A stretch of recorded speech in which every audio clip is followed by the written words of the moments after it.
এবার কেয়ার হাসপাতালের বাইরে আছেন আমাদের সহকর্মী হাসিব পান্থ, তার কাছ থেকে আরো একটু জানার চেষ্টা করি। হাসিব পান্থ, আপনাকে স্বাগত। বারবার সারাদিন গত কয়েকদিন ধরেই তো আমরা আপডেট দেওয়ার চেষ্টা করছি, আপনিও গত কয়েকদিন ধরে সেখানে যাচ্ছেন প্রতিবারই, কিন্তু ওই যে বলা হচ্ছে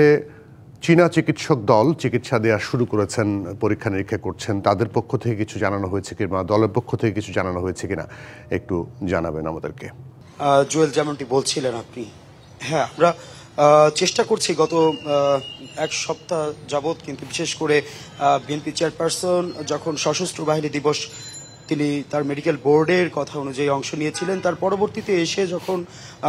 শারীরিক প্রতিনিয়ত যে চেক আপটি তিনি করান, সেই চেক আপ করানোর জন্য তিনি যখন আসেন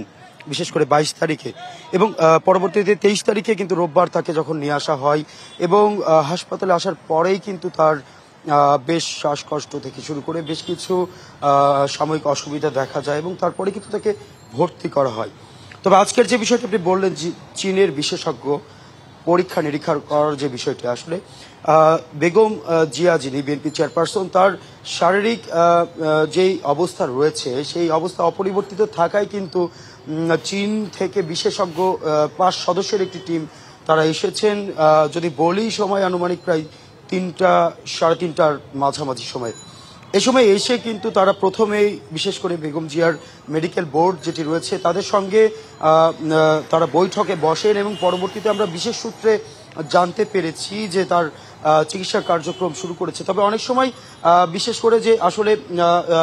যেহেতু দল থেকে বলা হচ্ছে বা বর্তমানে আপনিও দেখছেন যে আসলে সমস্ত জায়গায় কিন্তু তথ্য কিংবা বিভিন্ন তথ্য ঘুরে বেড়াচ্ছে, তবে সঠিক তথ্য দিতে দল থেকে কিন্তু আসলে বলা হয়েছে তার ব্যক্তিগত চিকিৎসক ডক্টর AZM জাহিদ তাকে। তবে আজ চীনের বিশেষজ্ঞ দল আসার পরবর্তীতে কিন্তু এখন পর্যন্ত তারা কোনো আপডেট বা তারা কোনো সেরকম তথ্য এখনো নিশ্চিত করেনি যে তার স্বাস্থ্যের এখন পর্যন্ত তার কতটুকু উন্নতি হয়েছে কিংবা কি অবস্থায় রয়েছে। তবে বিশেষজ্ঞ দল কিন্তু আসলে যেহেতু এসেছেন এবং বিশেষভাবে তার পরীক্ষা নিরীক্ষা থেকে শুরু করে যেহেতু বিএনপি চেয়ারপারসন বেগম জিয়া দীর্ঘদিন যাবৎ কিন্তু কিডনি, লিভার থেকে শুরু করে চোখের বেশ নানা রকম জটিলতার মধ্যেই কিন্তু তিনি ছিলেন। এতে করে কিন্তু আসলে অনেকেই যারা বিশেষজ্ঞ আছে তারা ভাবছেন যে যেহেতু বিদেশি চিকিৎসকরা এসেছেন, বিশেষজ্ঞরা এসেছেন এবং তার যেই সার্বিক যে বিষয়টি, তার বিগত কয়েকদিনের যেই মেডিকেল রিপোর্টগুলো রয়েছে সেই রিপোর্টগুলো পর্যবেক্ষণ করে হয়তোবা তার চিকিৎসা ব্যবস্থা আরও উন্নতির দিকে যাবে এবং তিনিও হয়তোবা শারীরিকভাবে সুস্থতার দিকে যেতে পারেন। তবে দলের যে বিষয়টি, নেতাকর্মীদের যে বিষয়টি, আমি এর আগের ঘন্টার যে নিউজটি ছিল আমি তখন কিন্তু দেখাচ্ছিলাম যে নাটোর থেকে, পটুয়াখালী থেকে, শিবগঞ্জ থেকে, বিভিন্ন জায়গা থেকে কিন্তু বিভিন্ন নেতাকর্মীরা ছুটে আসছেন, বলছেন তাদের মন মানছেন না, তারা একটা নজর দেখার জন্য তারা ফিরে আসছেন এবার কেয়ারের প্রাঙ্গণে। অনেকে 2 দিন 3 দিন কিংবা তারও আগেও এসেছে তার অসুস্থতার খবর শুনে। তবে সার্বিকভাবে যদি বলতে হয় যে আমরা মেডিকেল বোর্ডের যেই তথ্যটি, আজকের দিনের যে তথ্য, এখন পর্যন্ত কিন্তু জুয়েল মেডিকেল বোর্ড কোনো সংবাদ সম্মেলন করেনি বা আমরা বিশেষ সূত্রে যেটা জানতে পেরেছি যে চীনের বিশেষজ্ঞ দল এসেছেন, মেডিকেল বোর্ডের সঙ্গে তারা বসে তাদের যেই বৈঠক ছিল সেই বৈঠকটিও করেছেন এবং তার বিষয়ে বিভিন্ন সিদ্ধান্তও হয়তোবা আসবে। তবে আমরা কিছুক্ষণ আগে জানার চেষ্টা করেছিলাম হয়তোবা